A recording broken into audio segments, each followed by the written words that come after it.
AS16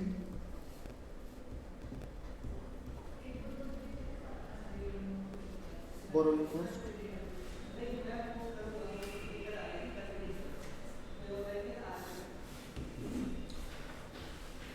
borrowing cost क्या होती है? इंटरेस्ट हाँ, इंटरेस्ट भी होती है, फ्लोटेशन कॉस्ट भी होती है। फ्लोटेशन कॉस्ट क्या होती है? मतलब जैसे बैंक को लोन अप्रूव करने के लिए फीस देनी पड़ती है वो सब। अच्छा, प्रोसेसिंग फीस कह रहा हूँ। हाँ। ठीक है, और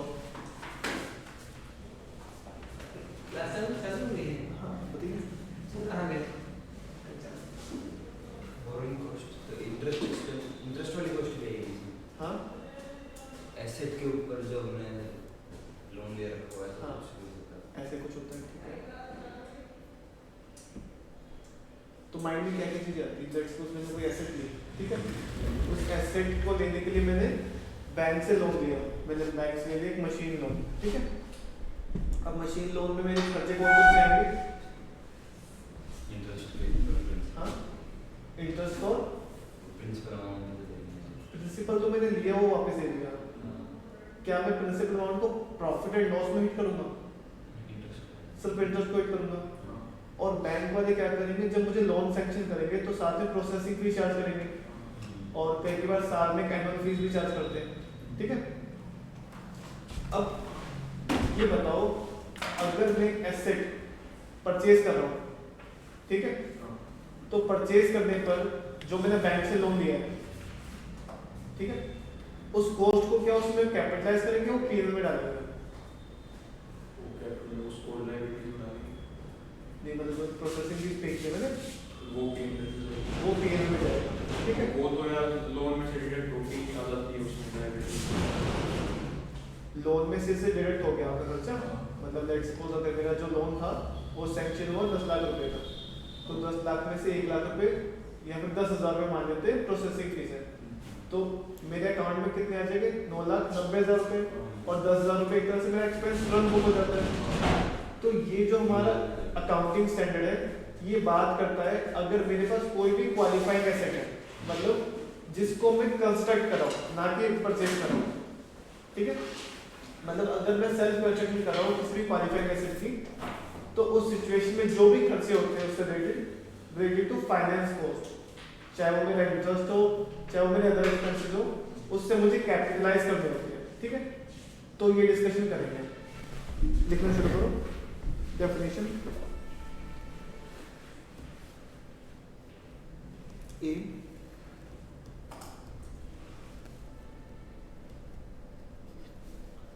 borrowing cost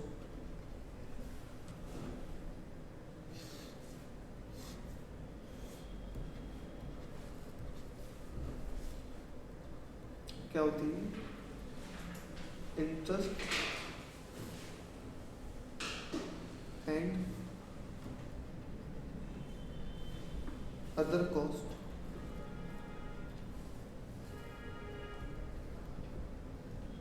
incurred by an enterprise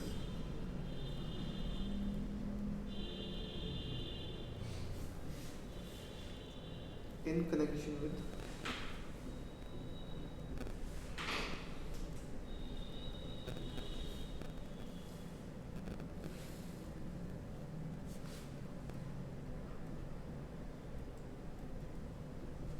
borrowing of funds। इसमें कहना क्या चाह रही है कि अगर मेरा इंटरेस्ट का खर्चा या कोई और कॉस्ट, लेट सपोज अगर मैं प्रोसेसिंग फीस पे करता हूँ तो मेरा इंटरेस्ट का एक्सपेंस नहीं है, बट वो मेरी अदर कॉस्ट है, वो अगर कोई भी इंटरप्राइज इनकर कर रही है in connection with borrowing of funds, क्योंकि मुझे क्या करना है, फंड्स को बोरो करना है मार्केट से, ठीक है, तो वो खर्चे क्या करेंगे मेरे बोरोइंग कॉस्ट। ठीक है, क्लियर है, इजी, आगे बढ़े, लिखो borrowing cost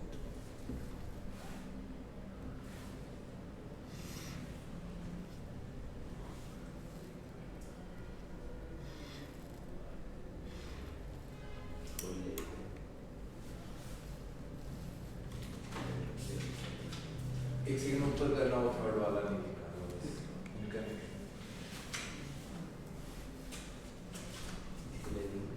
interest and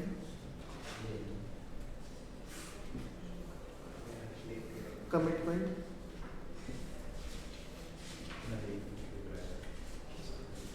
charge on borrowing. Borrowing के ऊपर जो इंटरेस्ट वगैरह हमने पे किया है वो बोरोइंग कॉस्ट का पार्ट बनेगा। Amortisation of discount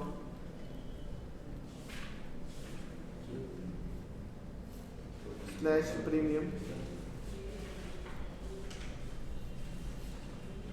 on borrowing. Sir ये एक दिन का ही है हाँ आधा दिन हो जाएगा ये तो नहीं सेकंड क्लास में हो जाएगा ठीक है।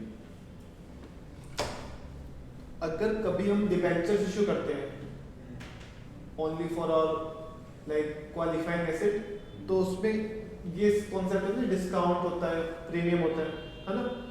तो उसमें क्या होता है कि भाई इशू करने पर हम क्या करते हैं डिस्काउंट में इशू कर देते हैं, रिडम्पशन के टाइम पे हम प्रीमियम पे करते हैं। तो भी कंपनी के लिए खर्चे ही होते हैं है ना। तो उन खर्चों को भी आप बोरोइंग कॉस्ट मानोगे।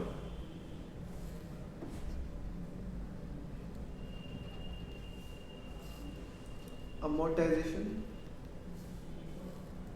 of ancillary cost relating to borrowing। Borrowing से रिलेटेड अगर कोई और एंसिलरी कॉस्ट हमें अमोर्टाइज करनी है तो वो भी इसमें आ जाएगी।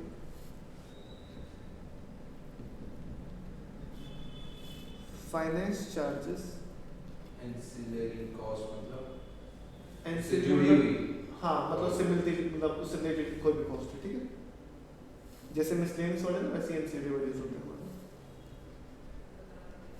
For assets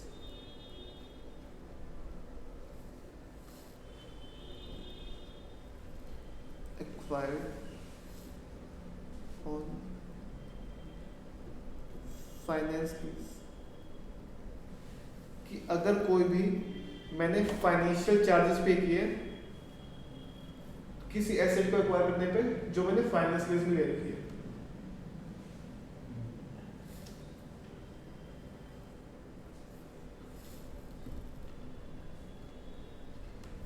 exchange difference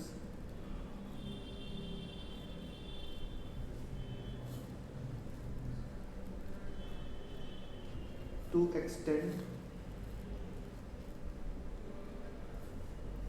adjustment to interest cost। Let's suppose जो बोरोइंग्स थी मेरी वो मैंने एडजस्टमेंट के बाद टू इंटरेस्ट सेम कंट्रीज ना करके डिफरेंट कंट्रीज से करते हैं। अभी लेट्स सपोज यूएस में जो इंटरेस्ट रेट है काफी कम है as compare to India, UK में भी कम है। तो कंपनीज क्या करती है फंड्स को बोरो कर लेती है फॉरेन कंट्री से। तो बट फॉरेन कंट्री से जब मैंने फंड्स को बोरो किया तब उसका एक्सचेंज रेट कम होता है। लेट्स सपोज अगर मैंने फंड्स जो बोरो किए थे वो मैंने बोरो किए थे 80 रुपये डॉलर के हिसाब से, मतलब $1 का 80 रुपये देना पड़ता था। तो मतलब कि 5% का मेरा कॉस्ट आएगा उसके ऊपर। बट जो मेरा ईयर एंड था, ईयर एंड पे जो सामने वाली पार्टी है वो तो मुझसे डॉलर में अमाउंट लेगी। आज के टाइम पे जो फॉरेन एक्सचेंज रेट है वो बढ़ गया 80 से 85 रुपये, ठीक है। तो क्या 5 रुपये का वेरिएशन आ गया, तो जो मेरा इंटरेस्ट था उसकी लायबिलिटी भी बढ़ेगी कि नहीं बढ़ेगी, बढ़ जाएगी। तो अगर कोई एक्सचेंज डिफरेंस आता है to the extent of adjustment to the interest cost तो वो भी हमारा बोरोइंग कॉस्ट का पार्ट बनेगा, ठीक है। क्लियर है इसका? आगे देखो बी पॉइंट। जब बस डेफिनेशन वाला पार्ट ही चल रहा है। हाँ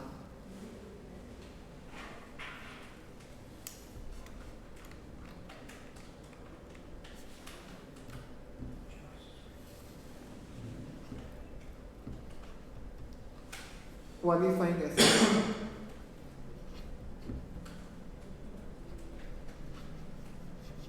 ये किसी और में भी पढ़ा था, ध्यान नहीं आ रहा किसी चैप्टर में। वो किसमें था?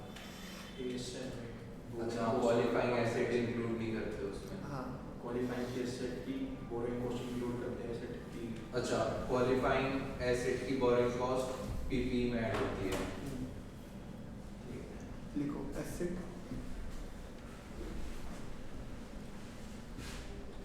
चाहे टेंजिबल हो चाहे इंटेंजिबल,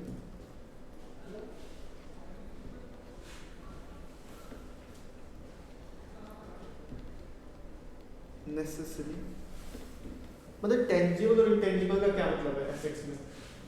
ये कौन से अकाउंटिंग स्टैंडर्ड्स की बात कर रहे हैं? 10 और 26 क्या 20 क्या 2 की बात कर रहे हैं?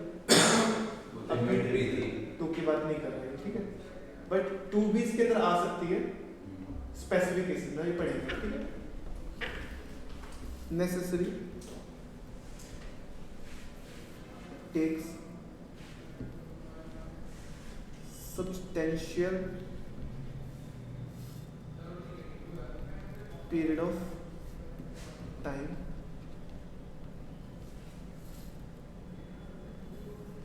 to get ready for its intended use or sale, ठीक है।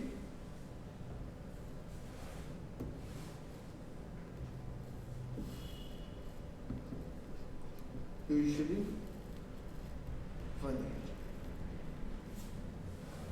अभी क्या कह रहे हैं इसमें कि अगर मेरे पास कोई एसेट है, इधर टेंजिबल और इंटेंजिबल, जो नेसेसरी एक सब्सटेंशियल पीरियड ऑफ टाइम लेती है, या तो उसको यूज करने में या उसको सेल करने में, ठीक है, तो उससे हम क्या कहेंगे? Qualifying asset. क्या हम पीपी को इसलिए बनाते हैं ताकि इंटेंशन मेरी सेल की हो? हम किससे बनाते हैं? ताकि मैं उसको बेच सकूं, इन्वेंट्री को, है ना। तो इन्वेंट्री भी मेरी क्वालिफाइंग एसेट हो सकती है, बट शर्त यह है कि वो एक सब्सटेंशियल पीरियड ऑफ टाइम ले, 1 साल तक हो। यूजुअली 1 year है, इससे कम भी हो सकता है, ठीक है। लेट्स सपोज एक नई कंस्ट्रक्शन बन रही थी, एक नई फैक्ट्री तैयार हो रही थी, उसको तैयार होने में 7 से 8 महीने का टाइम लगा अपनी प्रोडक्शन वगैरह स्टार्ट करने में, वीडियो बनाने में। अब ये 1 साल से कम का टाइम है, ठीक है, बट क्या स्टिल ये एक सब्सटेंशियल पीरियड ऑफ टाइम है। तब तक का जो मैंने बोरोइंग किया होगा, मैंने प्रोडक्शन तो स्टार्ट की नहीं। प्रोडक्शन कब स्टार्ट करूंगा? जब मशीन मेरी बन के रेडी हो जाएगी, मेरे पास मटेरियल आ जाएगा, रॉ मटेरियल, जिसको मैं डालकर मैन्युफैक्चरिंग करके फिनिश गुड बनाऊंगा। तो अगर वो सिचुएशन है तो इवन 1 साल नहीं है, बट क्या तभी भी उस कॉस्ट को पीएनएल में एक्सपेंस ऑफ करना ठीक रहेगा? बताओ, नहीं रहेगा ना।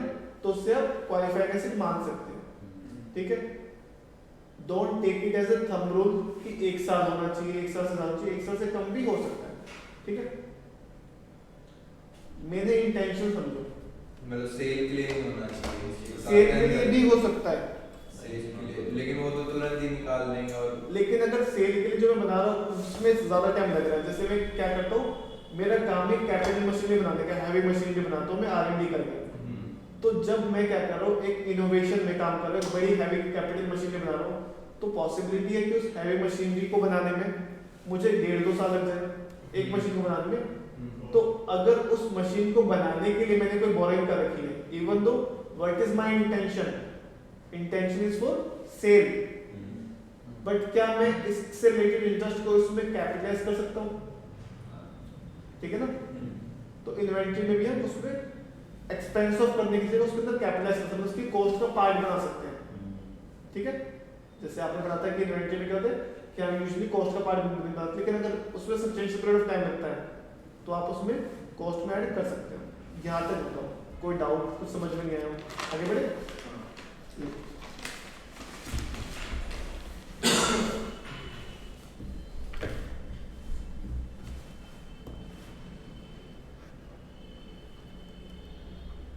Classification chart. ये अभी डेफिनेशन वाले में चल रहा है। हाँ,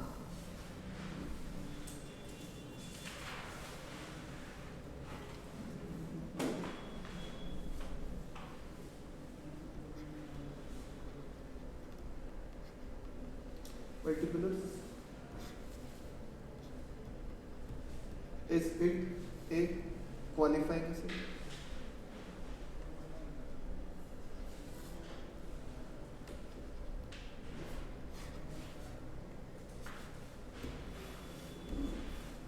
पहले आपका PP property plant and equipment. कैसे हम क्वालिफाई कैसे कह सकते हैं? अगर कंस्ट्रक्ट कर रहे हैं अगर कंस्ट्रक्ट करें तो यस कह सकते हैं, ठीक है।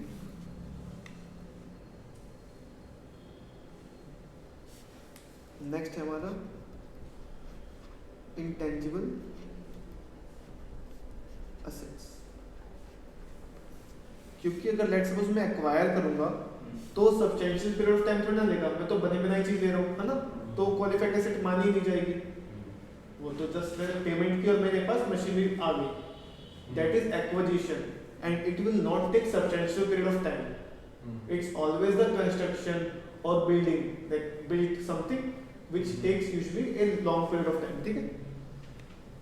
इंटेंजिबल एसेट्स ये भी क्वालिफाइड एसेट हो सकती है ना। अब जैसे एग्जांपल लिया, इसमें हम गुडविल मान सकते हैं, एक बिजनेस बनाया, उसे लंबे टाइम तक चला तो उसकी गुडविल बनी, तो उस सिनेरियो में क्या गुडविल क्वालिफाइंग होगी एसेट? गुडविल जो बनाई है आपने, इतना टाइम लेके बनाई है, उसमें बोरिंग कॉस्ट क्या होगी? ऐसा कुछ नहीं है, ठीक है। ठीक है, उधार मांग के मैं गुडविल बना रहा हूँ, कुछ नहीं सर, ठीक है। तो इंटेंजिबल में किस तरीके के आ सकते हैं? इंटेंजिबल में आपका सॉफ्टवेयर आ सकता है, कोई एप्लीकेशन आ सकती है, ऊबर की ऐप आ सकती है, ठीक है। इन्वेस्टमेंट प्रॉपर्टीज पता क्या होती है? पढ़ाया था ये।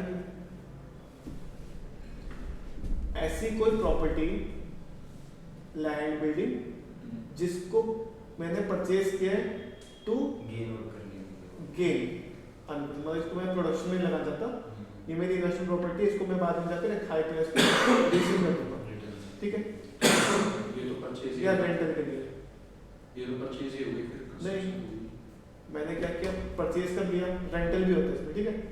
उसको मैंने पूरा बना के 3D कॉम्प्लेक्स बना दिया, प्यारा था, ठीक है। उस कॉम्प्लेक्स को मैं क्या करूँ, रेंट पे चला रहा हूँ, मेरा बिजनेस रेंट का नहीं है, या फिर वो मैंने अच्छी खासी बिल्डिंग बनाकर बेच ली, पॉसिबिलिटी है। तो this is something which is not my business but still I am doing this to gain appreciation और रेंटल, तो होगी मेरी इन्वेस्टमेंट प्रॉपर्टी। तो ये भी क्वालिफाइंग एसेट है क्योंकि normally substantial period of time लगता है ना। और अगर बिजनेस ही होता तो? बिजनेस ही होता तो ये मेरा इन्वेस्टमेंट प्रॉपर्टी ना होके पीपी बन जाता, है ना, क्योंकि मेरा बिजनेस इस चीज का है ना। मतलब आता, क्वालिफाइंग नहीं आता स्टिल। हाँ, inventory,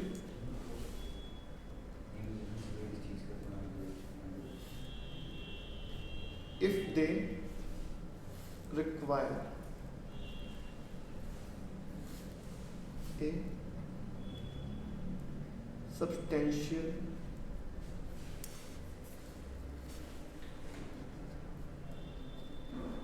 period of time to bring them to a saleable condition, कि अगर कोई इन्वेंट्री है जो सब्सटेंशियल पीरियड ऑफ टाइम लेती है सेलेबल कंडीशन तक लाने के लिए, ठीक है, तो उससे भी हम क्या बोलेंगे, क्वालिफाइंग एसेट बोलेंगे, ठीक है। अल्कोहल बनती है जैसे, Alcohol. टाइम लगता है तो वो इसी में ही आएगा। इसी में, तो अगर उसके रिगार्डिंग कोई बोरिंग किए तो आप उसमें कैपिटलाइज कर सकते हो, मतलब उस एसेट का पार्ट बना सकते हो, क्योंकि अल्कोहल वगैरह में स्टोरेज कॉस्ट होती है। तो अब स्टोरेज के लिए भी मैंने क्या किया, स्टोरेज हाउसेज ले रखे हैं, और उसके रिगार्डिंग में बोरोइंग्स कर रखी है, हालांकि उसमें तो रेंट का खर्चा होना चाहिए, तो वो चीज़ आपकी कैपिटलाइज होगी, ठीक है।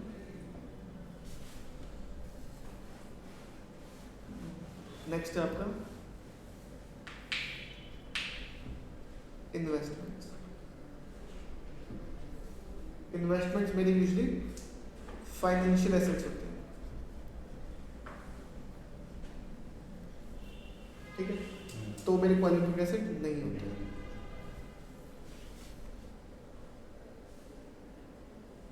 ठीक है।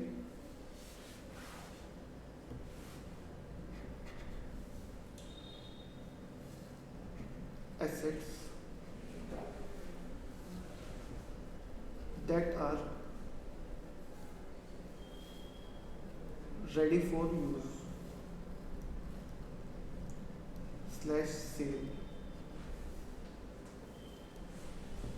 when acquired। जब मैंने एक्वायर किया तो ये मेरे पास रेडी फॉर यूज था, रेडी फॉर सेल था, तो क्या मेरा क्वालिफाइंग एसेट होगा? नहीं, ठीक है। यहाँ तक बताओ, कोई डाउट, कुछ समझ में नहीं आया? इजी है।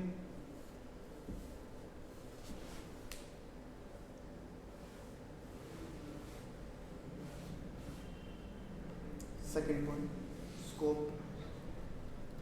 स्कोप क्या होता है? जो कवर नहीं है इसके अंदर, ठीक है, not covered in AS 16।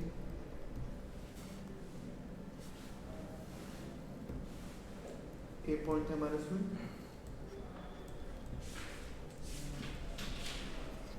Borrowing cost from equity share capital, B borrowing cost from preferential capital,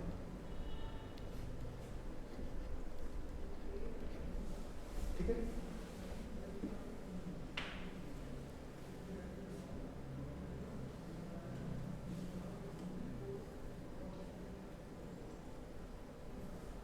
clear है क्या?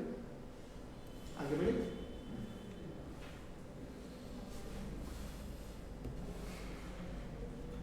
थर्ड पॉइंट अपना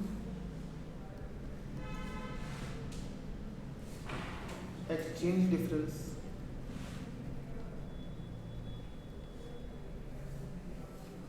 ऑन फॉरेन करेंसी बोला था।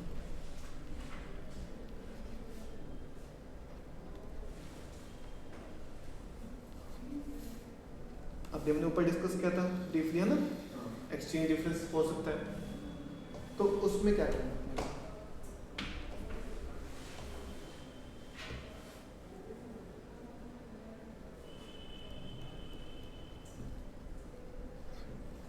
लेट्स सपोज एक्सचेंज गेन आ जाता है। एक्सचेंज गेन का मतलब वो करेंसी गिर गई, करेंसी गिर गई, डेप्रिसिएट, तो उसका क्या करेगा? तो हमें अपने साइड से कम पैसे देने पड़ेंगे करेंसी के। पैसे कम देने पड़ेंगे, तो उसमें क्या करेगा? हम उसकी कॉस्ट को कम कर देंगे, क्वालिफाइड एसेट की। इससे हम क्या करते हैं? पीएनएल में क्रेडिट करते हैं, ठीक है, लिखो इसको, क्रेडिटेड टू पीएनएल। अगर मेरा एक्सचेंज गेन होता है किसी भी सिचुएशन में, तो मेरा पीएनएल में क्रेडिट होता है।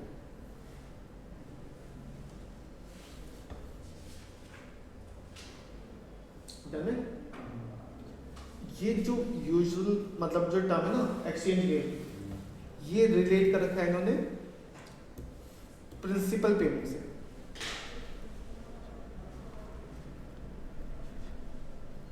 लेट सपोज मैंने फॉरेन बोरोइंग की थी, तब डॉलर का रेट था 90 लाख रुपए में, ठीक है, एग्जाम्पल के लिए, ठीक है। मिस्टर शुभम, ठीक है, borrowed funds of USD 1 lakh at the rate of rupees 95 पर डॉलर, ठीक है। $1 का रेट 95 रुपये का था। एट द USD के बाद क्या लिखा है? 1 लाख स्टार्टिंग में। at the time of repayment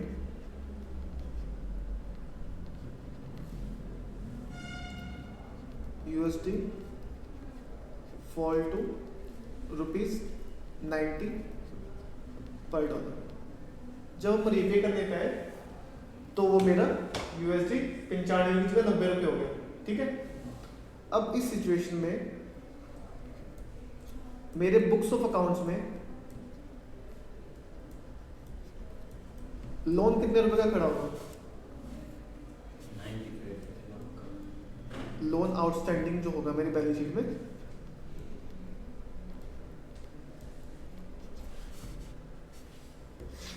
ये बैलेंस शीट हो गई। बैलेंस शीट पे यहाँ पे लिखा था लोन्स एंड लायबिलिटीज, है ना। तो ये जो लोन्स की वैल्यू है कितनी की होगी? 90 रुपए के हिसाब से, 95 के हिसाब से होगा? 95 के हिसाब से। तो मेरे पास 95 lakhs का लोन आउटस्टैंडिंग होगा।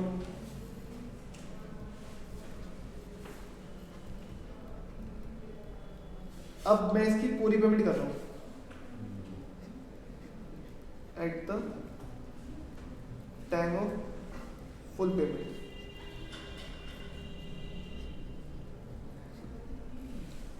वैल्यू कितनी आ गई? 90 लाख रुपीज 90 lakhs, है ना। 1 lakh USD multiply by rupees 90, ठीक है। अब जब मैं इसको पे कर दूंगा तो लोन्स में क्या कोई अमाउंट बचेगा? 5 लाख का। तो 5 लाख मुझे उसको दोबारा देने पड़ेंगे। बैलेंस तो मेरे बुक्स में दिख रहा है ना, तो उस बैलेंस को कहाँ पे ट्रांसफर करेंगे? PNL में क्रेडिट साइड में, ठीक है। तो जो बैलेंस है मेरा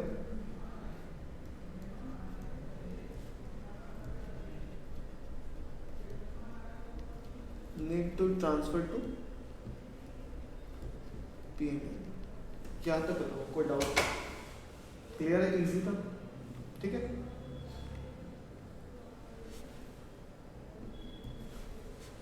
एक मिनट, हाँ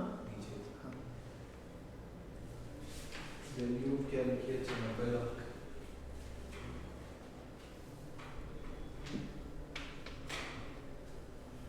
इंटरेस्ट में जो डिफरेंस आएगा वो इंटरेस्ट जितना भी पे होगा वो सारा हम कैपिटलाइज करते हैं, ठीक है। मतलब इंटरेस्ट में जो कम देना पड़ेगा, कम देना पड़ेगा, ज्यादा देना पड़ेगा, जो भी गया गया, है ना। तो जितना भी इंटरेस्ट का पोर्शन है वो मेरा कैपिटलाइज हो जाएगा इन केस ऑफ क्वालिफाइंग, ठीक है। ए पॉइंट मतलब कोई डाउट एक्सचेंज रेट में? एक सेकंड, अभी जो आखिरी रूम में क्या बोला था, क्या बोला था? अगर आप लिख लो पहले।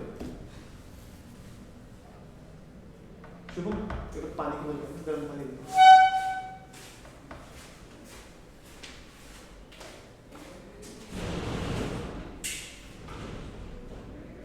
लिख लिया, बताना क्या कह रहे थे वो आखिरी में? अगर इस पॉइंट में कोई डाउट? नहीं, ये तो आ गया समझ। जो मैं कह रहा था वो भी नेक्स्ट पॉइंट है, ठीक है। तो वो तब क्लियर करना। अच्छा, एक अलग चीज पूछनी थी हाँ। EPFO से रिलेटेड। क्या चीज?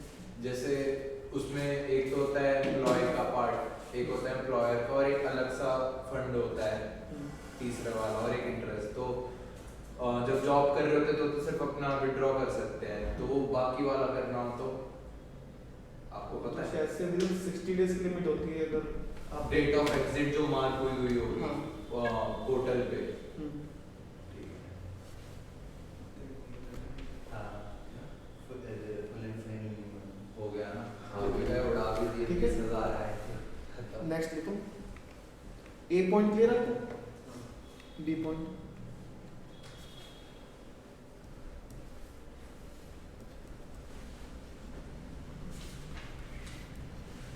interest paid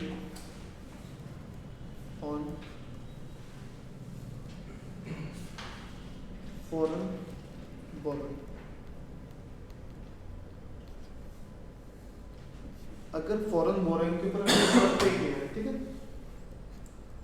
तो वो मेरा पार्ट ऑफ बोरोइंग कॉस्ट होगा।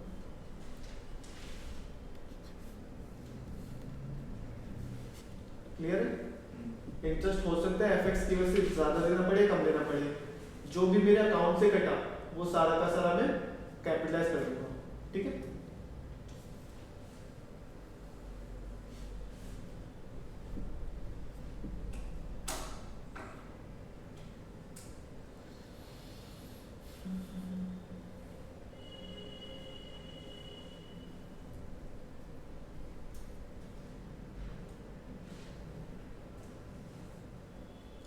डन है? तो लिख दिया, इजी था।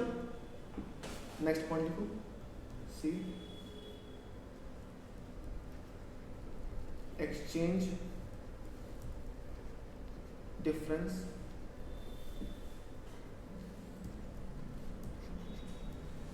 On principal.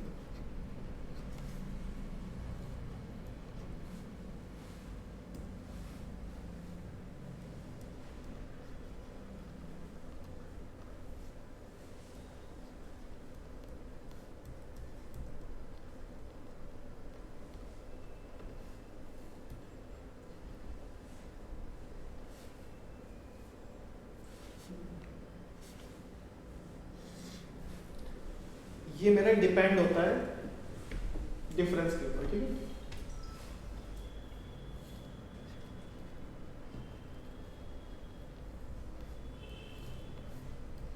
किस चीज का difference? Interest on local currency borrowing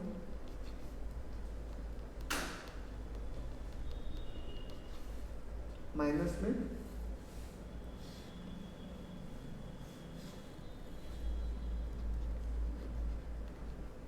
interest on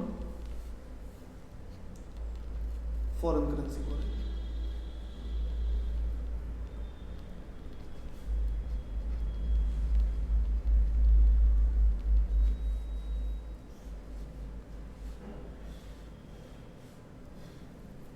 ठीक है,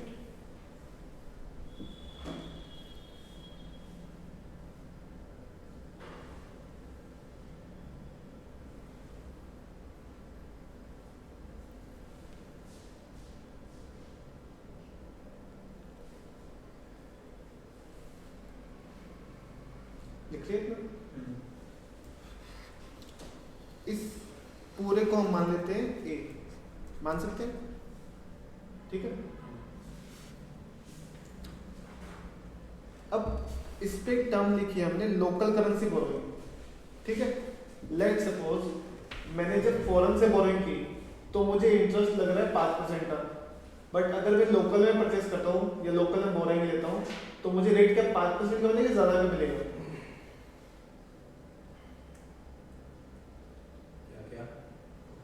मतलब मैंने फॉरेन से बोरोइंग की तो मुझे 5% पर एनम की बोरोइंग कॉस्ट लगी, ठीक है। और अगर मैं इंडिया से बोरोइंग करता हूँ तो रेट मेरा ज्यादा होता है या कम होता है आमतौर पर? लोकल से कम होता है।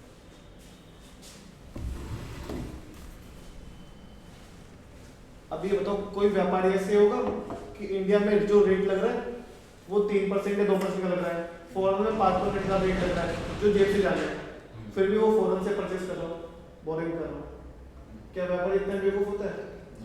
तो आपके अनुसारों में व्यापारी की बात तो लगी नहीं मुझे। जहां मुझे सस्ता पड़ेगा मैं वहीं से लूंगा, ये कोई सर्विस और कुछ तो है नहीं, ये तो मनी है, ठीक है। तो पैसे में ब्याज का दर जिसे इंटरेस्ट रेट कहते हैं, अगर जहां का मिलेगा वहीं पे जाएगा इंसान। इन जनरल इंडिया के मार्केट में इंटरेस्ट रेट हाई रहते हैं, 11%, 12%, 13%, बहुत जैसे सही रेट है तो अपना 9-10% तो लगते ही लगते हैं, ठीक है। तो ये रेट ऑफ इंटरेस्ट इंडिया में बढ़ता है, तो लोग क्या करते हैं, इंडिया में ना लेकर दो बाहर से ले लेते हैं कि बाहर से मैं लोन ले लूंगा 5% का रेट लगेगा, अगर फॉरेन एक्सचेंज गेन लॉस भी हुआ तो इतना परेशान नहीं करेगा जितने मुझे यहाँ की मतलब इंटरेस्ट के रेट्स मार जाएंगे, ठीक है। क्लियर है इतना?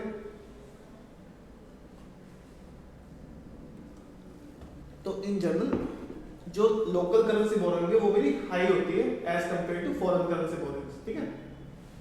यहाँ तक बताओ कोई डाउट?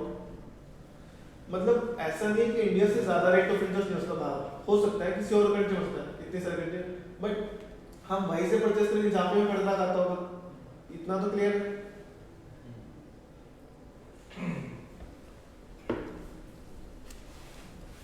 इस पॉइंट को हमने ए मान लिया, ठीक है।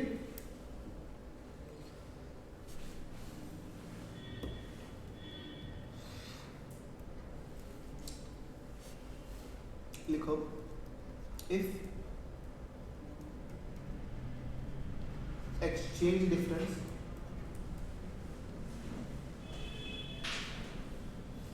is less than or equal to A,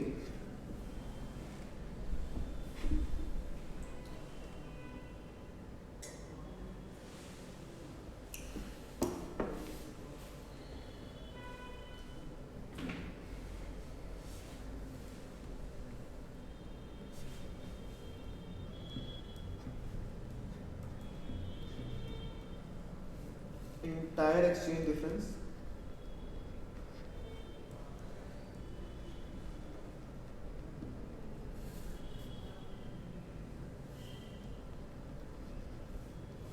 will be part of borrowing cost। इसका क्या मतलब है सर?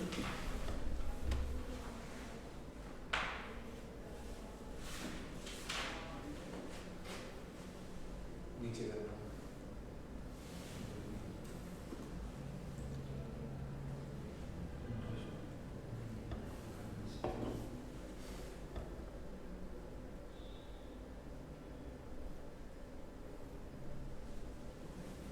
ठीक है, देख लिए। अब ये बताओ अगर मैं फॉरेन से लोन लेता हूँ तो मुझे फॉरेन पार्टी को दो चीजें पे करनी है, कौन सी दो चीजें? प्रिंसिपल और इंटरेस्ट। प्रिंसिपल और इंटरेस्ट, ठीक है। इंटरेस्ट जो भी मैं पे कर रहा हूँ वो तो मेरा बोरोइंग कॉस्ट मान लेंगे, बट जो प्रिंसिपल है उसको बोरोइंग कॉस्ट कब मानेंगे, किस हद तक मानेंगे, समझ रहे हो? तो ये कह रहा है अगर आपने इंडिया में बोरोइंग की होती तो इंटरेस्ट पे करते, है ना, करना पड़ता। उसमें से जो फॉरेन से बोरोइंग की है उसके इंटरेस्ट को माइनस कर दो। अगर इंडिया से मैं बोरो करता तो भी मैं इंटरेस्ट जो आता उसको कैपिटलाइज ही करता, है ना, क्लियर इतना?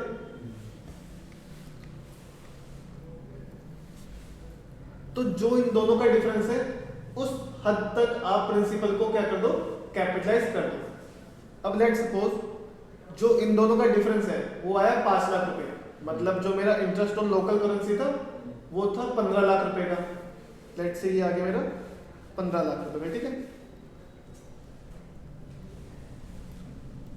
और interest on foreign currency boring पड़ी मुझे 10 लाख रुपए की।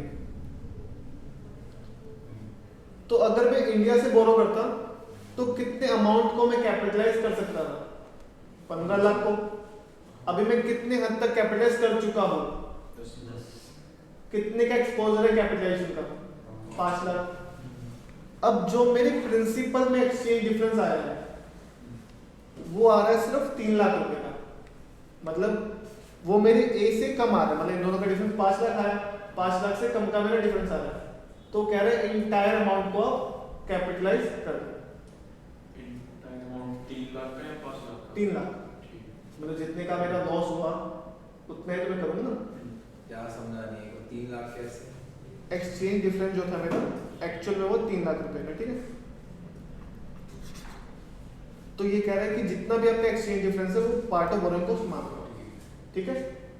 क्लियर है इतना? यहाँ तक बताओ, कुछ पूछो तो।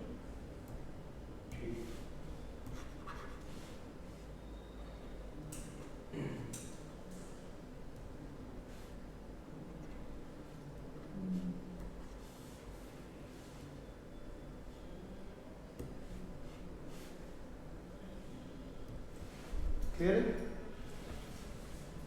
मतलब एक्सचेंज डिफरेंस मेरा इनके डिफरेंस से कम है, लेकिन अगर चीज हो जाती उल्टी, मतलब एक्सचेंज डिफरेंस जो आ रहा है मेरे प्रिंसिपल का वो आ रहा है 7 लाख रुपए और मेरा इसका डिफरेंस कितना है 5 लाख रुपए।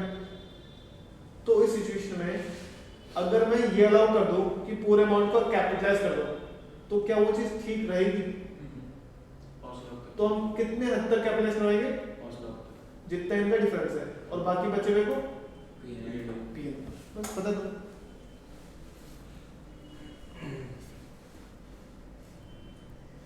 लिखो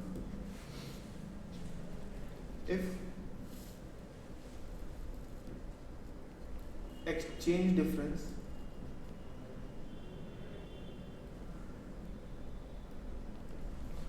is greater than A, जो मेरे इंटरेस्ट रेट्स का डिफरेंस था उससे ज्यादा एक्सचेंज डिफरेंस आ रहा है प्रिंसिपल।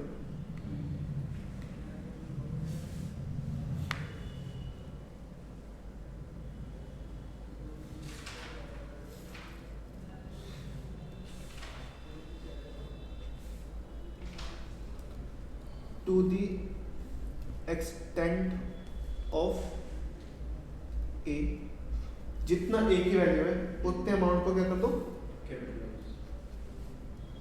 कैपिटलाइज, तो will be part of borrowing cost.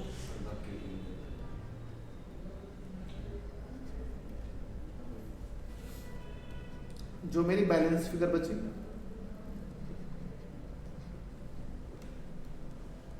उसे क्या करो treated as per AS11। AS11 में भी 2-3 चीजें बोलता हूँ, कहता है पीएन में डाल दो, फिर बोलते हैं फॉर्मूला सीरीज बना दो, हम AS11 में पढ़ेंगे, ठीक है। इसमें हम अभी लिख लेते हैं यूजुअली ट्रांसफर टू पीएन, आमतौर पर ही पीएन में ट्रांसफर हो जाता है, ठीक है। AS11 है किसका? फॉरेन एक्सचेंज गेन और लॉस के लिए, ठीक है, वो आप उसे बताओ।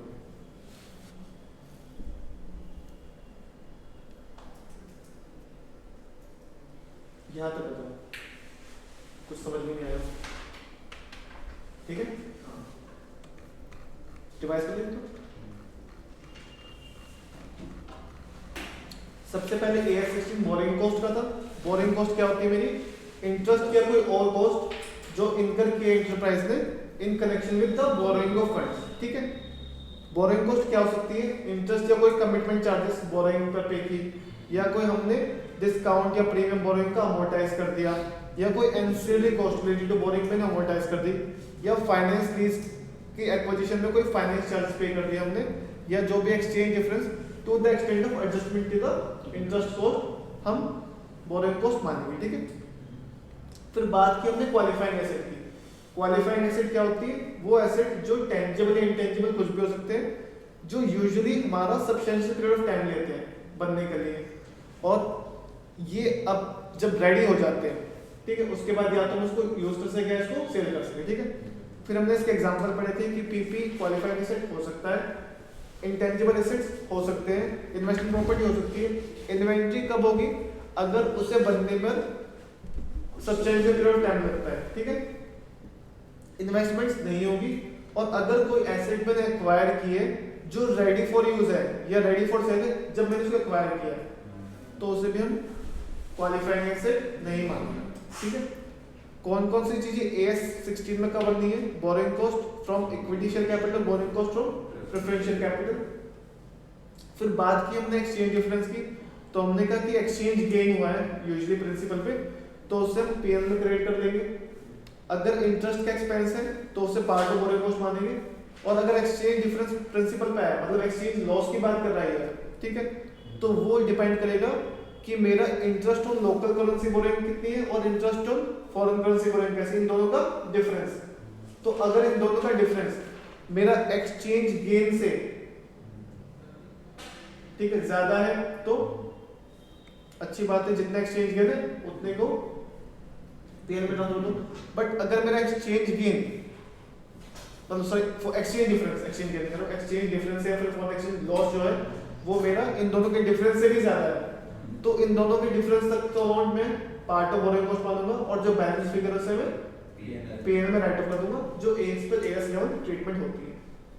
यहाँ तक बताओ, कोई डाउट? एक क्वेश्चन कर ली।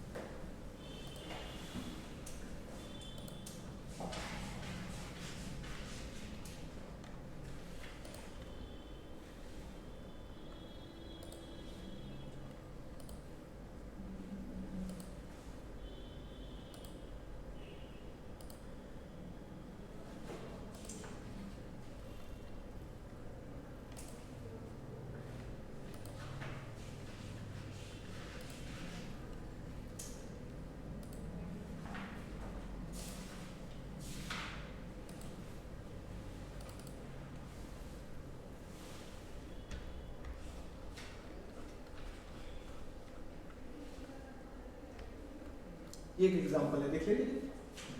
इसमें क्या कह रहा है, XYZ limited has taken a loan of USD 10,000 on 1 April 2001। XYZ ने एक लोन लिया $10,000 का for a specific project at A interest rate of 5% per annum. क्या रेट था अपना? 5% का रेट था। और पेबल क्या है मेरा? एनुअल बेसिस पे। On April 1st 2001, exchange rate between currency was 45 rupees per USD, ठीक है। तो मैंने बुक्स में अपनी लाइबिलिटी कितनी रिकॉर्ड की होगी? एज ए लोन 4,50,000 था, 10,000 USD था, 45 रुपए का होता था ना। The exchange rate as on 31 March 2002, मतलब 1 साल के बाद, और इंटरेस्ट भी मैं एनुअली पेबल कर रहा था ना। ये कह रहा है कि जो मेरा एक्सचेंज रेट है वो हो गया 48 रुपए पर USD, ठीक है। आगे कह रहे हैं कि corresponding amount could have been borrowed by XYZ limited in the local currency, कि हम चाहते हैं तो इसी अमाउंट को इंडिया में HDFC बैंक, SBI बैंक में जाकर लोन ले सकते थे। तब मुझे रेट क्या पड़ता? 11% पर एनम का, 1 अप्रैल 2001। ये कह रहे हैं कि ये बताओ कि AS 16 में कैसे कंप्यूट करोगे। सबसे पहले जो मैंने इंटरेस्ट पेमेंट करनी है वो पूरा का पूरा मेरा बोरोइंग कॉस्ट का पार्ट है। तो इंटरेस्ट कितना आएगा? $10,000 इंटू में 45 रुपये 48 रुपये 48, क्योंकि जो इंटरेस्ट की पेमेंट है वो मैं कब करूंगा? 1 साल के बाद। तो 1 साल के बाद जो मेरा एक्सचेंज रेट है वही लगेगा। पुराने इंटरेस्ट रेट पे तो एक्सचेंज रेट पे तो काम नहीं चलेगा ना। तो 10,000 इंटू में 48 इंटू में 5%, क्लियर है इतना? तो 24,000 रुपये मेरा इंटरेस्ट का अमाउंट है। ये क्या हो जाएगा मेरा? Part of borrowing cost. अब ये बताओ कि मेरी प्रिंसिपल अमाउंट में कितनी लायबिलिटी बढ़ गई। पहले अगर मुझे देना होता तो 10,000 रुपये का मुझे 4,50,000 देना पड़ता। अब मुझे कितना देना पड़े? 4,80,000। तो 30,000 की मेरी लायबिलिटी प्रिंसिपल की इंक्रीज हो गई, मतलब 30,000 रुपये मुझे एक्सचेंज डिफरेंस की वजह से लॉस हो गया। तो मेरा एक्सचेंज डिफरेंस कितना है? 30,000 रुपये का, increase in the liability toward the principal. अब ये बताओ कि अगर मैं इंडियन करेंसी पे लोन लेता तो मुझे इंटरेस्ट कितने का पड़ता? 52,800 कैसे पड़ता? मैं जो लोन लूंगा मैं 1 अप्रैल को लूंगा या आज के दिन पे लूंगा? 45। तो 10,000 इंटू में 45 इंटू में 11%, मुझे 48 रुपए का भाव थोड़ी देना पड़ता। मुझे तो 4.5 लाख रुपए मिले थे 1 अप्रैल को, तो 4.5 लाख पे में 11% पे करता। कितना अमाउंट बन गया मेरा? 49,500, है ना। तो मेरा जो interest on local currency borrowing और फॉरेन करेंसी बोरोइंग है उसका डिफरेंस कितना आ गया? 25,500, ठीक है। तो अब यहाँ पर जो मेरा एक्सचेंज डिफरेंस है, मतलब जो एक्सचेंज लॉस आ रहा है वो मेरा 25,500 से ज्यादा का है। तो मैं अपने अमाउंट में पार्ट ऑफ बोरोइंग कॉस्ट कितना अमाउंट दिखा सकता हूँ? 30,000 या 25,500? 25,500 तक ही कर सकते थे। In case exchange difference is greater than A, यही मेरा डिफरेंस था। तो हम कितने अमाउंट को बोरोइंग कॉस्ट मानेंगे? A वाले अमाउंट को मानेंगे, which is 25,500। तो हम क्या करेंगे? इंक्रीज ऑफ लायबिलिटी में से 25,500 को बोरोइंग कॉस्ट मानेंगे और बाकी जो बचा हुआ मेरा कितना अमाउंट? 4500 रुपए, है ना। 4500 रुपए को क्या करेंगे? एज पर AS 11 हम इसको एक्सचेंज डिफरेंस मान लेंगे, ठीक है। यहाँ तक बताओ, कोई डाउट? क्लियर है इतना? अब ये आगे कंडीशन रख रहा है कि अगर मेरा इंटरेस्ट रेट 11% की जगह 13% होता लोकल करेंसी बोरोइंग में, तो क्या होता? तब मैं 4.5 लाख रुपए पे कितना ब्याज पे करा होता? 58,500, 13% पे। 58,500। अब जो 58,500 है मेरा, वो मेरे यहाँ पर आ जाता। 58,500 में से मैं जो interest on foreign currency borrowing है वो माइनस कर लेता। कितना है? 34,500। 34,500 क्या 34,500 एक्सचेंज डिफरेंस है, वो मेरा ए से ज्यादा है।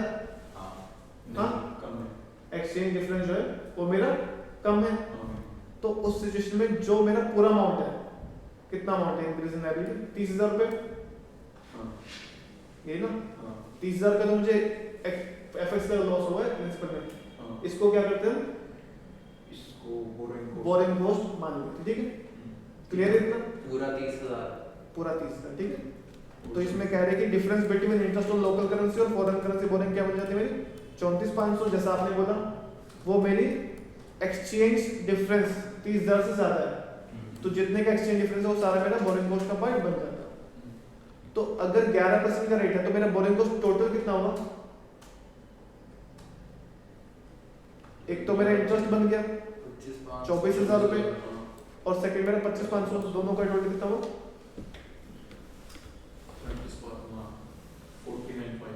49,500। ये मेरा टोटल बोरिंग कॉस्ट हो जाएगा। और बी केस में क्या बनेगा मेरा बोरिंग कॉस्ट? 58,500 कैसे? 24,000 का इंटरेस्ट और 30,000 रुपये, 24,000 और 30,000 तो 54 हो जाएगा, 54,000। ठीक है, क्योंकि सेकंड वाले केस में मतलब समझना है इस चीज को, मैं अपने बोरिंग कॉस्ट किसको मान सकता हूँ? जो मेरा रियल में एक्सचेंज डिफरेंस आया, एक्सचेंज डिफरेंस टोटल तो मेरा 30,000 का है ना, वो तो सिर्फ मैंने कैलकुलेशन पर्पस के लिए लिखा हुआ है। इसमें बताओ कोई डाउट? नहीं। इसको सॉल्व करने की जरूरत है? कर लोगे? आगे बढ़े?